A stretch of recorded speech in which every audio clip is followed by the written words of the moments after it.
Good afternoon, everyone, and welcome to our Powering E-commerce Success webinar, which is part of our Profit Acceleration webinar series. For those who have not met me, I am Elizabeth Morse. I'm the event manager on our marketing team here at Cavallo. I want to cover just a couple little housekeeping items before we get started. Today's presentation is going to be around 30 minutes or so, and we're going to leave plenty of time for Q&A at the end. You're welcome to ask questions throughout the presentation using that Q&A icon at the bottom of your screen. And our implementation consultant, Michael, will answer all those at the end. Also, today's webinar is being recorded, so you'll be able to share it with colleagues and view it on our YouTube channel, on our website, all over the place within about 24 hours of today's webinar. We are excited to have Michael DeFazio. He's an implementation consultant. He's our presenter today. I really can't think of a better presenter. He's actually, he's managed over 277 projects with over 200 of our customers in his time here at Cavallo. So it's safe to say he knows the ins and outs of SalesPad, including our e-commerce solutions. So without further ado, I'm going to turn things over to Michael to introduce himself and get us started. Thank you, All Elizabeth. yours, Michael. Thank you very much, Elizabeth. I appreciate it. Thank you all for joining us as well today, and welcome to our Profit Acceleration webinar series. My name is Michael DeFazio. Just a few things about me here. I've been an implementation consultant with Cavallo for 8 years now. I'm kind of a watch geek, collector enthusiast. I like doing outdoor events, camping, kind of get my hands dirty, go living in the woods for a week and having no cell phone signal and getting away from it all. So outdoor activities. Again, I've been here quite a long time now, 8 years. It's weird when I even say it out loud. Today I'm going to be covering our e-commerce and how SalesPad Desktop integrates with some of the most popular e-commerce platforms out there. So those are WooCommerce, Shopify, Magento / Adobe. We have several of them, HubSpot for CRM. So there's the agenda. As you can see, I'm going to be showing you how SalesPad Desktop integrates with our those e-commerce platforms.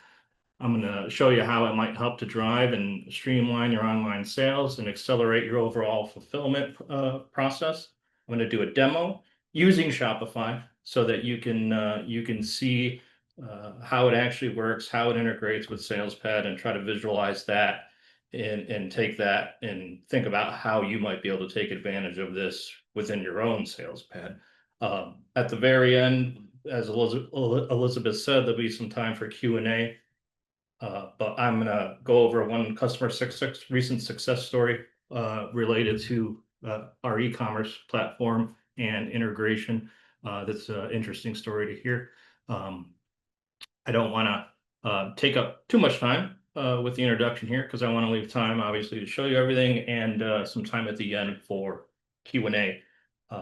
Some of the values, overall values, some of the biggest ones, just streamline, seamlessly integrating your e-commerce platform with your existing SalesPad Desktop using our connectors. Again, that's WooCommerce, Shopify, Adobe, those are really Magento. It was called Magento. Now it's called Adobe, and HubSpot. Up to the minute accuracy and visibility to your sales data and available inventory for your online sales. Leverage your automations if you have any existing in SalesPad, such as workflows, workflow rules. Mitigate your risk by processing those online orders through your SalesPad Desktop workflow, your existing one. Automatically sync your customer data, order data, inventory related data between your e-com platform, whether it's any of those that I mentioned, and SalesPad Desktop. And then finally, just save time and increase general efficiency by accelerating the order fulfillment process based on your online business sales. As Elizabeth mentioned, there'll be time for questions at the end. So if you see anything as I go through here, just jot it down, and I'll be happy to answer it at the end. I'm going to be using our Shopify platform for demonstration purposes. And the main reason for that is that due to the time limitation, essentially, we got about 30 minutes here. And we got, several e-commerce integrations and plugins. Shopify is one of the more popular ones. But as far as how they integrate with SalesPad, most of them are relatively the same as far as the setup you're going to see here today. So even though I'll be demoing with Shopify, you can expect the same from WooCommerce, HubSpot, Adobe, etc. And since we don't have the time today, if you do want to see specifically one of those other ones other than Shopify, we'll be happy to set up another session. Reach out to your sales rep. We'll get that scheduled, and whether it's me or someone else, we can their um, so that makes sense. I'm gonna be switching monitors here a few times. So you can see here the Shopify e-commerce demo. I'm going to give a brief overview of the connector, show you the online side of it, basically my fake stocks store. You're going to do that so you can visualize and imagine how it would work with your own online site. We'll go through importing the orders from online Shopify and how everything syncs up. So you'll have a chance to see how all that works there. Switch screens here. Okay, so uh, this is EDC outdoor page here. As I mentioned, I'm kind of an outdoor enthusiast, so my design kind of reflects our Cavallo color here. Just kind of page the product test. Imagine your site would your company and your business, your products, your logo, your coloring scheme, etc. All that would get set up. So I'm just click shop all, add an item into our cart.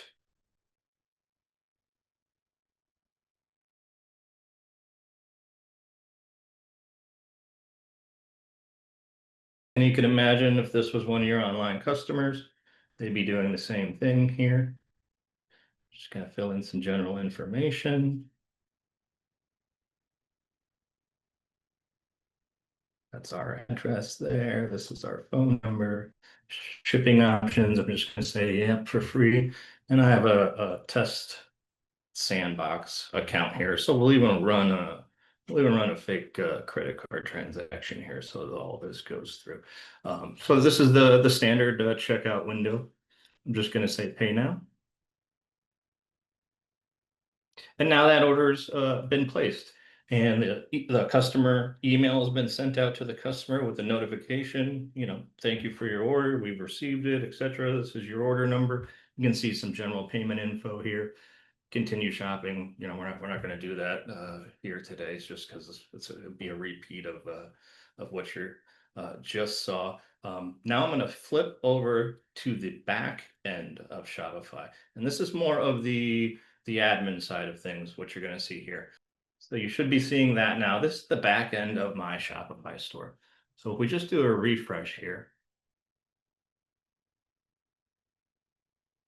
so we can see here's orders that, these some old ones here. Here's the one we just did today at 2:09. Came in, again, only the admins at your company would see this side of the Shopify. This is where all the setup lies in Shopify, where you design how your site looks. All the orders are getting funneled through here and pushed through SalesPad. So you're seeing the back end here. Here's the one we just did. Just open it up quick, take a look at it. So we can see it's obviously a test order. There are the few items I had on there and some audit log records here. Obviously it says paid.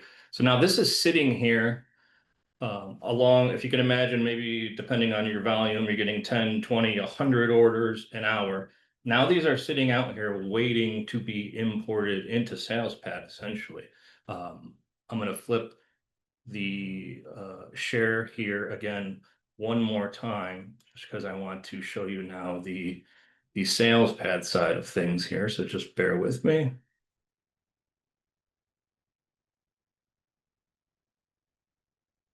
Okay, so you should be seeing SalesPad desktop now. So if you're familiar with Automation Agent already, you may have this tab in your SalesPad. If you're following along, you may see some similar things here. You may not see this at all. That's okay. Obviously, everything's turned on for me here, and I have everything enabled and configured for the demonstration purposes, and obviously because I work here, so I'm messing with it all the time here. But under Automation Agent, we'll just do a lookup, and this is where all the SalesPad connector information is set up to connect and integrate with that Shopify site we were just looking at. So, there's an encrypted token here. It's pointing at my web URL.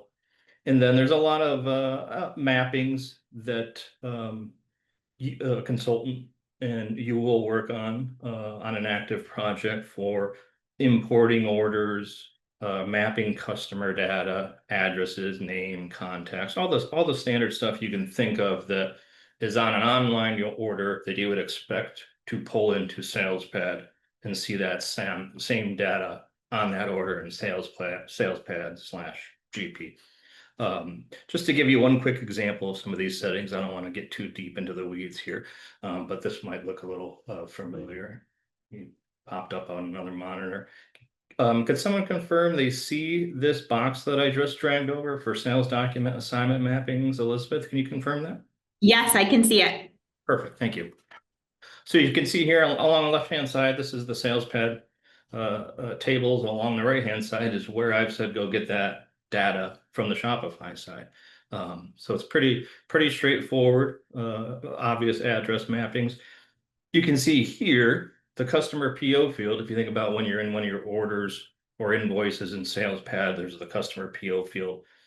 In this scenario, I've said bring in the order number from Shopify and put that there because that's where I want to see it. Some people make a Shopify order number UDF and we put it in there. But it's just a one-for-one mapping. You can see I've said start off in my first workflow batch, the new order batch, use my standard doc ID for orders, etc. So a lot of these mappings in here are similar to that. It's just a lot of one-for-one mappings based on the information we want to pull and push back to Shopify. So with showing you that now, I'm going to run an order import. I'm doing this manually. You'll see a run button there. I'm doing it manually, but if you can imagine that in a live production scenario, this is constantly running and checking to see if there are new orders that have come in via Shopify, and it's pulling them through. And there's a schedule that you can set up for that, and whether you need it to run every 5 minutes, every hour, twice an hour, you can kind of dictate that there based on the overall volume that you're dealing with throughout the day. Let me just check one thing. I might be in that order, so I apologize for that. Give me 1 second.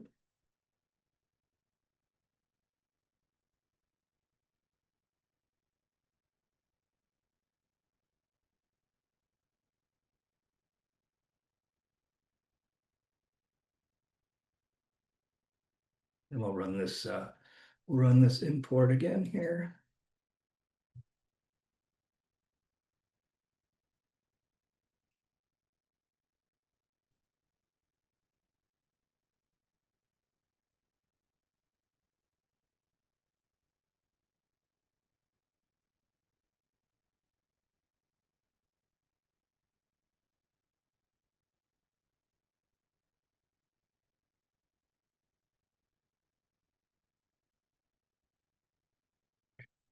Sorry, thank you for your patience. You'll be seeing it here shortly.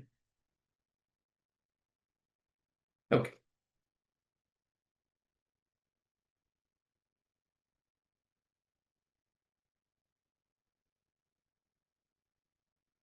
One of the items I had on there was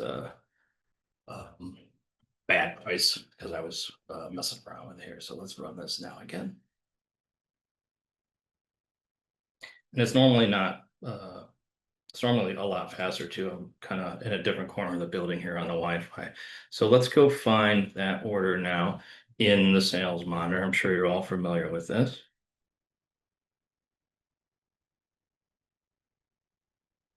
So here's the one dated 9/11. So this was the, just to connect the dots here, we acted as if we were the customer on our website, checked out, paid, put it in our cart. It went into Shopify and it was sitting on the back end there. I showed you that part of it where it was sitting. And now in SalesPad is reaching out and continuing to look at that. And when it sees new ones come in, whether it's 1, 10, 20, it grabs them and pulls them in, and you can see now here is this order as it looks coming from Shopify, automatically created into your SalesPad. We can see created by SalesPad import. There was a little item. You can see how it went into the first new order batch, like I told it to in the settings there. Now you can imagine this probably goes through some of you that have some workflow batches, maybe some workflow rules, through your ready to pick, or it goes over to your ship batch, etc.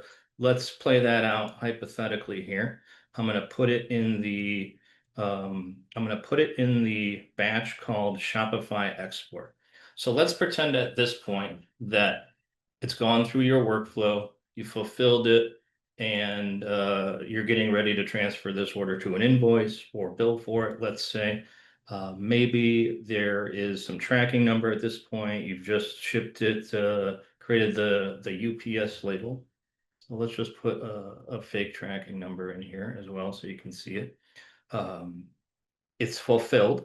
So it's been fulfilled. It's got a tracking number.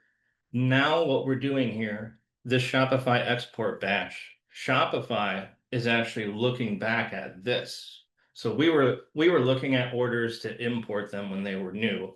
Now it's gone through your workflow and we've dictated what batch in the workflow we want Shopify to get updated, because that's the batch where we know we've fulfilled it, shipped it, maybe added a tracking number like I did there.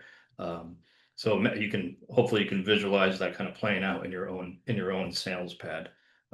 So now we're going to go back over to the Shopify setup. What we did was the order import here. Now you can see here there is an order update export. Same scenario here. You can imagine this running however often you need it to, looking to see what orders are in the Shopify export/update batch. If nothing's in there, fine, nothing happens. Maybe it checks it in 5 minutes later if that's the schedule you set up. Maybe it finds 2 orders in the Shopify update batch. It's going to grab that data and push it back to Shopify to keep the two in sync, essentially. So the order in Shopify right now, we'll go back over to that so I'll connect the dots here for you on a few things.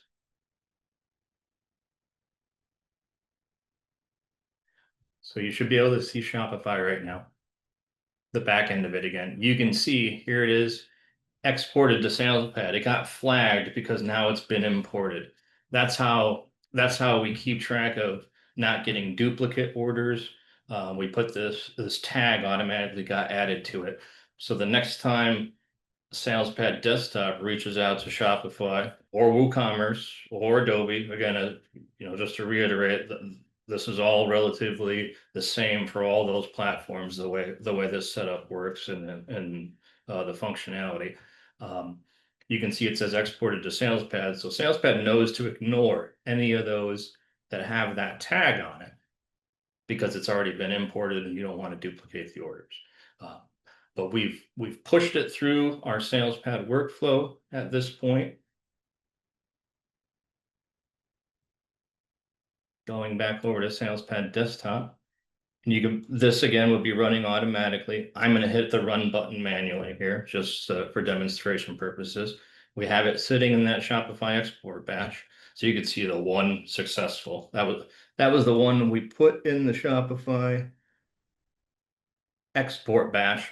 What you can see happen here as well is it auto forwarded out of there. We can see it says 0 there. It auto forwarded And maybe your next batch in line is similar to mine, where it's ready to invoice. So it's been updated on Shopify, automatically left that Shopify export batch, and we can see it sitting here in the ready to invoice batch now. So you could just transfer it to an invoice. There's that tracking number we put on it. Keep that in mind. Sitting in the ready to invoice batch automatically can get transferred to invoice. As I go over to Shopify again here, I'm hopping back and forth. There's a lot of monitors. I know. Thank you for staying along with this here, but just want to make sure it makes sense to everybody. So back over to Shopify.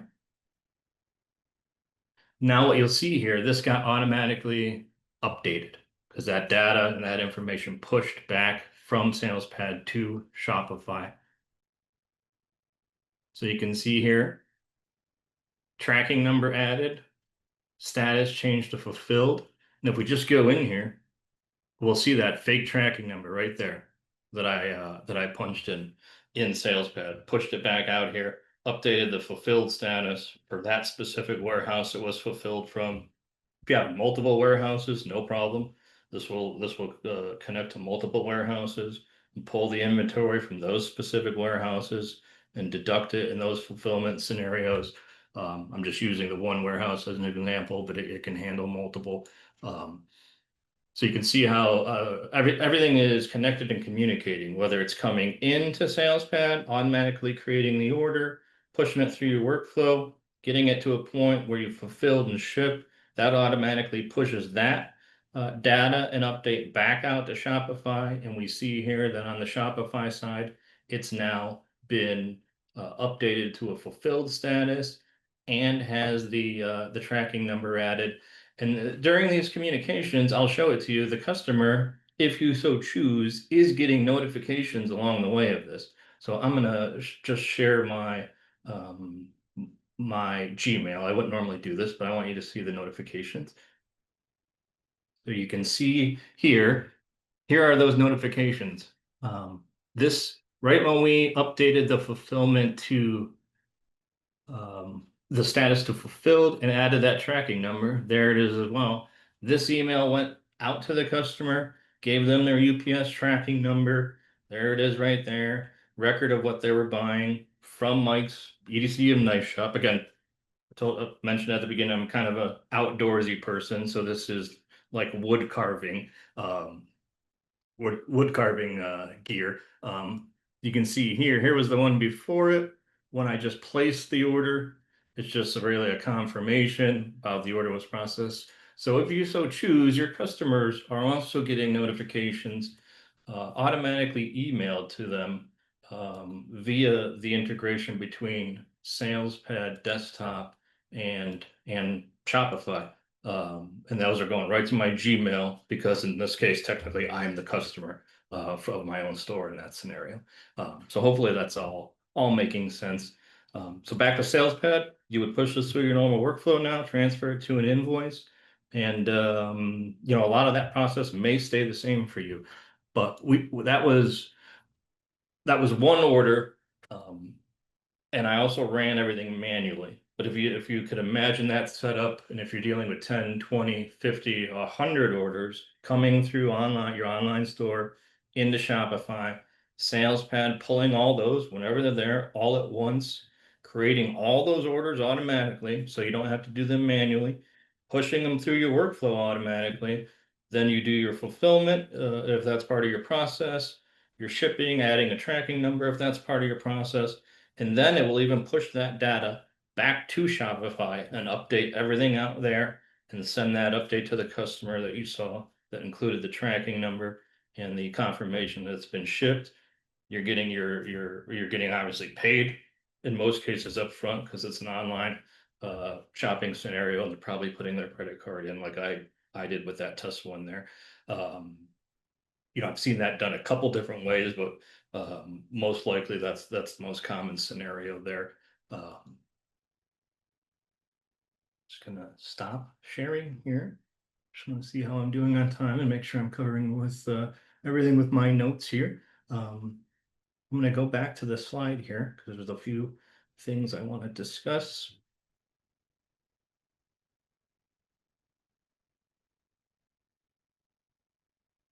Sorry, getting ahead of myself. So that's really on the order side. You can see here there's a few bullet points at the end on online inventory, syncing with your inventory in Shopify. So I'm going to hop back over to Shopify to show you how that works. So here are my products in Shopify. As soon as it loads. So we can see here all my products. These were all pushed out here from, again, the integration between Shopify. The same applies to your WooCommerce or anything else. The integration between Shopify and SalesPad desktop. So this was one of the items I think was on one of the orders here. This information was pushed out here. The title, the description, the price, there's the SKU. There's my two warehouses, 18 in my one main warehouse, 0 in the other. Even weights, all that was pushed out here to this Shopify site from the integration between my SalesPad and my Shopify store. And these two things also constantly communicate if you need them to. So your online stock can be current up to the minute if you need it to. If you get 2 orders that come in and they get imported into SalesPad and you fulfill them on the online store side, this 12 will drop to 10 if you need to keep it that current. If you have that schedule running, that quickly there, it can keep it basically current up to the minute, your inventory levels, and you can have it set up where once you're out of stock, it shows the customer you're out of stock, and you can't get additional inventory beyond that until it's been restocked. However you wanted to set that up on the sales, your Shopify side would be up to you. But everything we talked about with order, importing, and customer data, and then the outgoing updates with the status and the shipping also applies to inventory. So back to SalesPad here. And again, this is the back end and the setup of our integration here, in this case, Shopify. You can see we tested the order import tab when we ran that automatically. Then we did the order update tab manually, so you could see it get updated in Shopify. But we also have product exporting, inventory level exports. Again, those are fairly basic mappings here in the setting, product exports.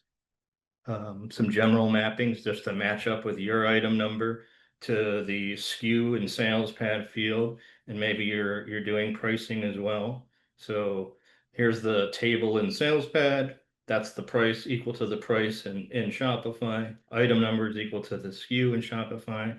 There you can see the shipping weight. Let's just take one item on purpose and run it. But if you have 50, 100, thousands of items, obviously this all applies, even though we're just kind of demoing it in a one-time scenario here. So here's a unique thing I did. And I did this because there are customers where this has applied on most projects I've worked on. They don't want to push all the inventory in their database out to Shopify. A lot of that is not stuff that they sell online. Maybe it's components, maybe it's stuff that shouldn't, the customer would never need to see or buy.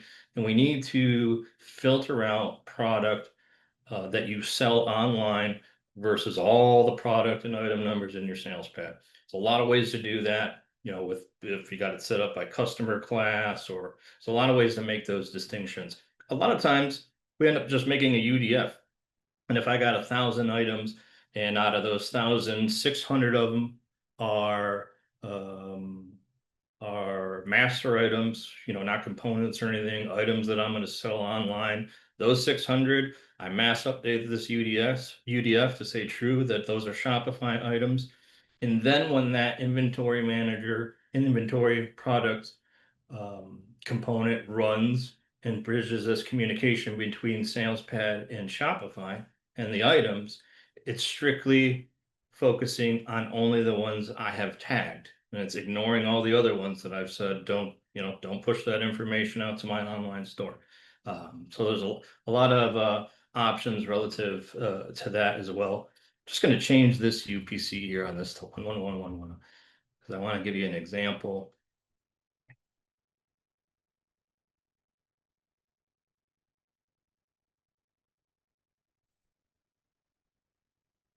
So we can see there it is.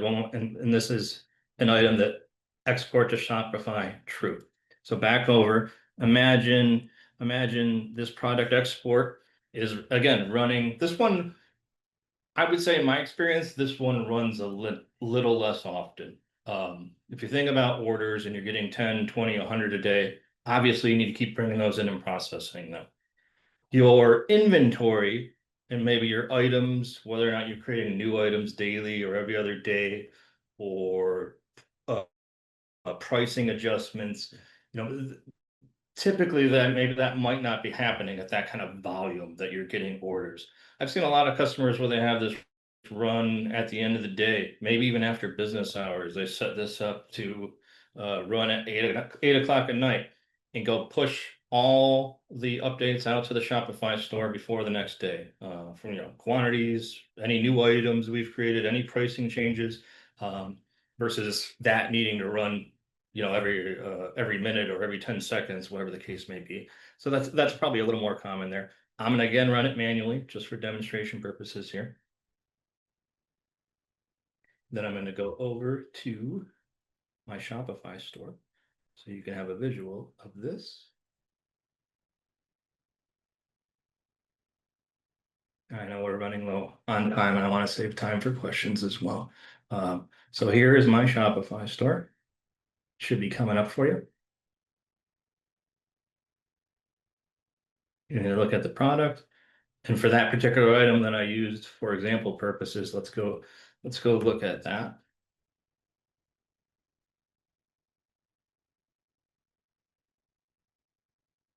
$128 SD ring. So we can see the description, everything is pushed over here. Even a picture in this case was pushed over. There's the price. But you remember I changed the UPC code on it. I did that on purpose because I want you to see how it brought that out here in Shopify.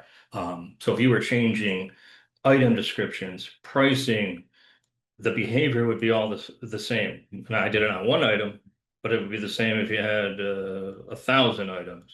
This would run and push these updates out to Shopify and keep the inventory information, whether it be quantities. If we scroll down, I got 50,000 in this North warehouse, 939 in this warehouse. So it's keeping all that up to date. It's matching on the SKU to your item number in SalesPad. I just added that in SalesPad, as you saw, brought that out here. I didn't change the price, but if I would have changed the price to $180, it would have updated it out here as well. And that's automatically then reflected on the customer facing side, where your actual store is, and they're looking at your products and they're adding something into their cart and checking out, like you saw at the beginning there. Those updates are reflected instantaneously when this continues to run, and that communication between the two continues to happen. So it can, once it's set up and it's configured the way you need it to work based on your business, your products, it's really a lot of times, in my experience, it's kind of something you just leave alone at that point. Of course, yeah, there's adjustments or changes or things that might happen down the road. Maybe a new data field that needs to be mapped, etc. But after the overall setup, and it's just constantly running and looking at your Shopify store, pulling in those orders, you're pushing them through your workflow, it's updating them, it's keeping inventory update, and it's really more of an admin type maintenance scenario after that, aside from any significant change. And you work with your consultant obviously on all of that. I'm going to go back over to the slideshow here.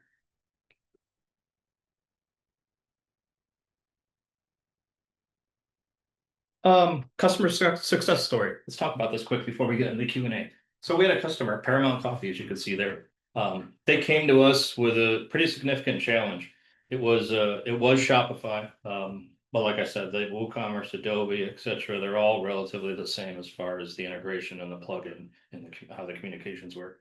They came to us with a pretty urgent matter, and they were going into their busy time. They're a growing company, and they were dealing with a huge influx of online orders, and people were manually creating them because there was no integration of their SalesPad or GP. So they were taking online orders, having to recreate them in SalesPad, and there were so many coming in that it was taking them a lot of time. So they urgently came to us and said, "How quick can you do this?" We talked through it with them.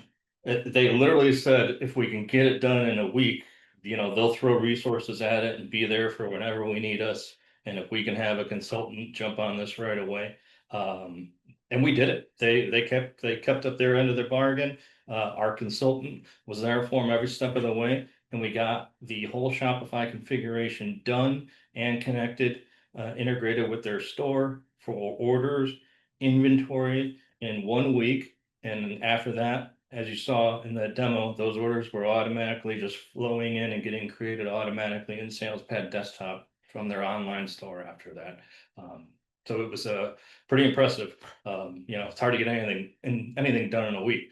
That was a great little project, and the customer and the consultant from our side did a great job on it. So just thought I'd share that before we jump into the Q&A part. Elizabeth, anything else I can discuss or provide you? Yeah. Thanks for that, Michael. I think that's a pretty cool story, especially that we were able to help them during their busy season. I couldn't imagine they probably would have had to hire extra staff just to handle the influx of orders. Oh yeah, I'm sure. Yeah, ordering them, entering them one by one when you're dealing with hundreds and hundreds a day is not fun. No, for sure. Let's talk about like errors, right? So some things fail, right? So is there a backup or error handling process in place for this integration? There is, yep. So there's a few different parts to cover that. There's an audit log and action center that will list the errors. Let's say if a specific order wasn't imported into SalesPad, or maybe couldn't push the update out back to Shopify. Not only will it be a log kept under the action center telling you what happened and why it could not be imported and or exported. Um, let's use a hypothetical example of why that might happen. Someone makes up a new item in Shopify, item A, B, C, D. They publish it in the Shopify account. It's on your website. Someone buys that, and we go to import it, but it's a new item number, and no one ever made it in SalesPad. It only exists on Shopify. Um, that in that scenario, that order would go to get imported and it would fail. And in the action center, you would see the log that says order cannot be imported because the item doesn't exist, because someone has to make that item in SalesPad. So when I was talking about the communication, going back to the fact that I said product export. So if you think in terms of new items, I assume you're all creating them now in either GP or SalesPad. That would stay the same. And those new items push out to Shopify automatically. And then there's that communication bridge. It exists in both spots.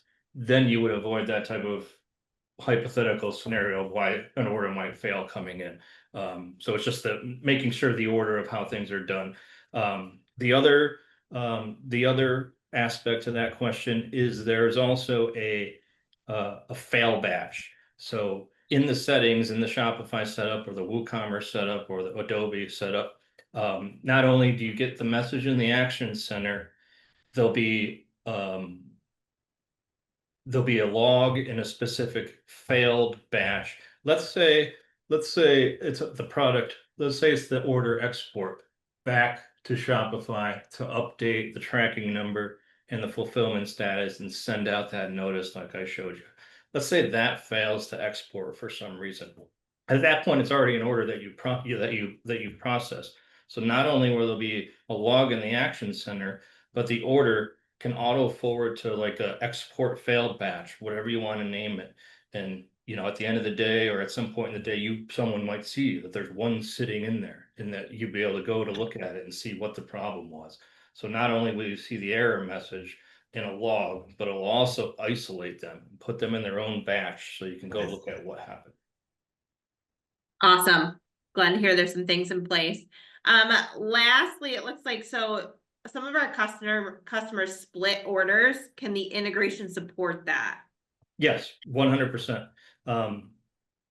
Most of you probably split, and you have a .1 and .2 is probably the most common thing when you have a back order scenario, or maybe something's transferring to an invoice and it splits off because you can't fulfill all of it yet.